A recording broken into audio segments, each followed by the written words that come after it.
قرآن مجید میں آتا ہے کہ 4 مہینے حرمت والے ہیں، جن میں سے ایک مہینہ تو اب ختم ہونے کو ہے، یعنی ذی قعدہ۔ اب ذی الحج شروع ہونے والا ہے، جس کو لوگ حج کا مہینہ کہتے ہیں۔ علامہ ابن حجر رحمۃ اللہ علیہ نے لکھا ہے کہ یہ عشرہ ذی الحجہ، یعنی اس مہینے کے پہلے 10 دنوں کے بڑے فضائل ہیں۔ حدیث کے اندر نبی پاک صلی اللہ علیہ وسلم نے فرمایا کہ ان 10 دنوں میں جو بھی تم نیک عمل کرو گے وہ باقی سال بھر کے دنوں کے اندر کیے ہوئے اعمال سے کہیں زیادہ افضل ہوں گے۔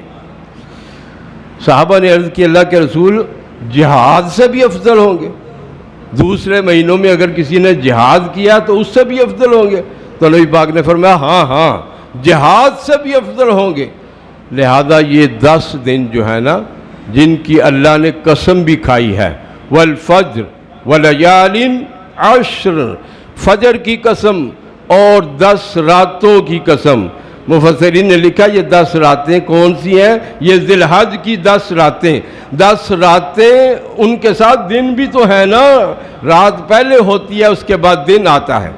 تو حکم کیا ہے کہ جب ذی الحج کا چاند دیکھ لو تو نبی پاک نے فرمایا اس کے بعد نہ بال کاٹو جسم کا، نہ ناخن کاٹو، یہ چاند نکلنے سے پہلے کاٹ لو 10 دن۔ اب اس کے بعد تم نے نہ بال کاٹنے ہیں نہ ناخن کاٹنے ہیں، یہ اللہ کے نبی کا فرمان ہے۔ اس مسئلے کو اچھی طرح سے ذہن نشین کر لو۔ تو چاند بھی نکلنے والا ہے، لہذا کل تک آپ اپنی حجامت وغیرہ، ناخن وغیرہ یہ سب، اس کے بعد 10 دن مکمل 10 دن جو ہیں اس بات کی پرہیز کرنی ہے۔ اللہ کے نبی نے اس کی بڑی فضیلت بیان فرمائی ہے۔ اللہ تبارک و تعالی ہمیں عمل کرنے کی توفیق عطا فرمائے۔ فضیلتیں تو تب ملیں گی جب ہم خلوص کے ساتھ عمل بھی کریں گے۔ اس میں پھر قربانی بھی ہے۔